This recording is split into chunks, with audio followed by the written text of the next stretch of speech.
210 players stepped up to show the world that evidently Praying Kids is the best deck out of this weekend's luxury event.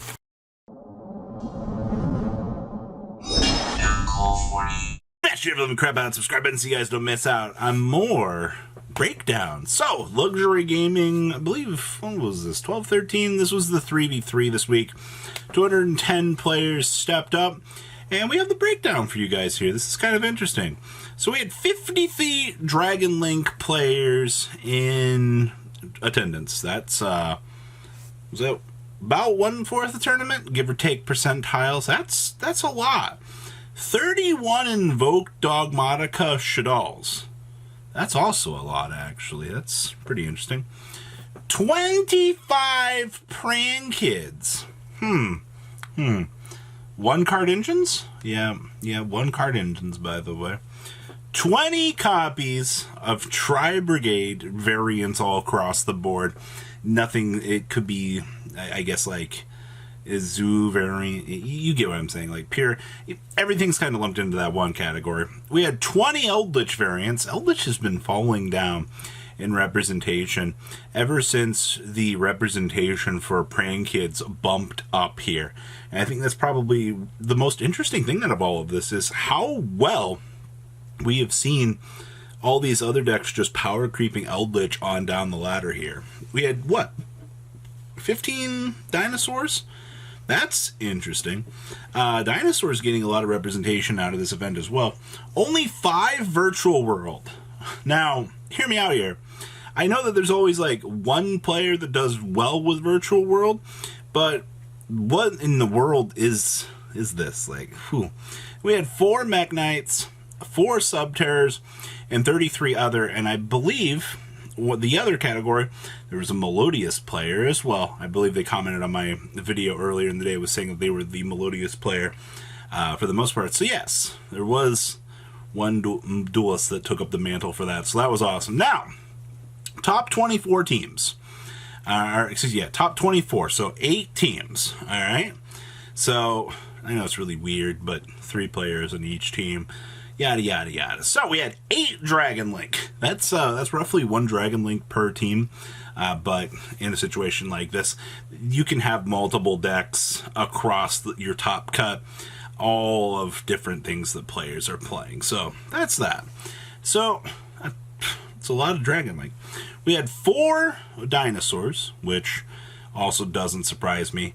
Now, Zoodiac here. We had 2 Tri-Brigade Zoodiac lists, and we kind of have started to see Tri-Brigade Zoo kind of take off, actually.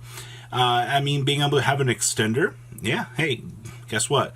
Tri-Brigade has extenders, So you can normal summon, make basic combo, and start climbing up. We had 1 Eldritch Zoodiac, which means that we would have had 2 Eldritch variants in top cut. I see the one down there. And then we had 1 pure Zoodiac list, which we'll talk about here in a second, which is kind of interesting. We had 4 Dogmatika Shaddol invoked, which normal summon Alistair plus every super poly target in the world. Shouldn't surprise anybody at this point in time as to why that deck is succeeding as well as it is. And then we had 3 had 3 Praying Kids in top cut as well, which, considering, I believe it was, 2 of them were on the winning team here. Well, we'll look at list here in a second for this event. Then we had 1 Eldritch, which would have gave us 2 Eldritch, being the 1 Zoodiac variant and that. So, the breakdown, very, very, very standard for what we've expected out of all of this. None of this should surprise anybody here in terms of decks. Now, time to dig on in to the top cut here. Everybody's favorite part of this. So, the first list that we have here is, yup. It's Dragon Link. Every single time, it's always Dragon Linkin', friends. Alright, so there's nothing too crazy to point out about this, other than, you know, we're plowing in with triple Dark Ruler, so we're still breaking boards with this. Nothing particularly has changed on this. Honestly, there's not a lot of innovation to be had right now with Dragon Link. They've pretty much figured out the formula, and there's no point in changing it. Like I said in previous videos, the biggest change that you see between the Dragon Link variants is how many Tiding do you want to play? 3 or 2? How many Chambers do you want to play? And you kind of just decide on, do I want to main deck, you know, something like Talents or whatnot? You get to shift back and forth, but player A here did very much opt for the 2-2 split on that. Our next list here is player B. And as you can see, it's Pran Kids. Triple frickin' built-in super polymerization into this bad boy. We have triple Nibiru. We have the 1 instant fusion for the combo extender. I think previous builds, a lot of people are kind of on the fence about playing instant fusion.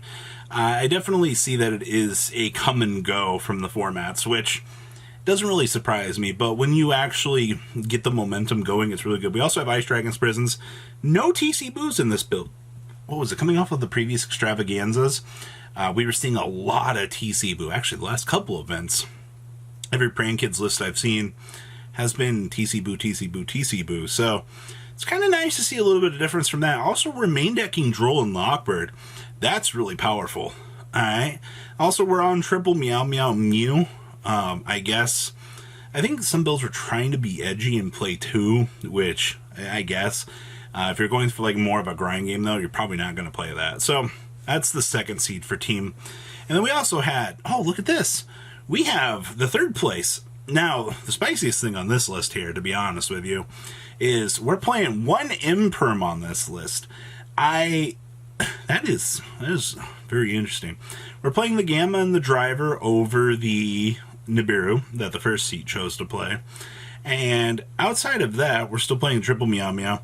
This one's playing the 2 Roosters, which I think is fine. That's very standard. We're taking advantage of the Talents, and as you can see, no TC Boos again. So, first place, winning team, was double Pran Kids and Dragon Link. Alright, Pran Kids best deck. Out of your representation in Top Cut here, out of, what was it, 3 Pran Kids?